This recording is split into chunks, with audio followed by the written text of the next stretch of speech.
The annual Washington County Snack and Field Day took place today at Belpre High School throughout the morning and afternoon. Snack and Field Day acts as a field day for kids from schools around Washington County who have disabilities who may not have the accessibility they need during a normal field day.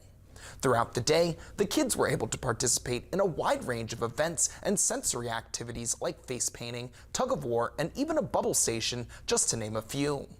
Liam Coher is a junior at Belpre High School who volunteered for the event. He says that he thinks events like these are important because it's important for everyone to have fun and feel included. I think it's just important to realize that every kid matters, and just having a day like this where everything is accessible to them is very important, and I think it's very important for their growth as well as just a fun factor after all. Students from each of the participating schools, as well as some of the volunteers, received awards at the end of the field day, and a clap-out tunnel was held to congratulate the participating students on a job well done.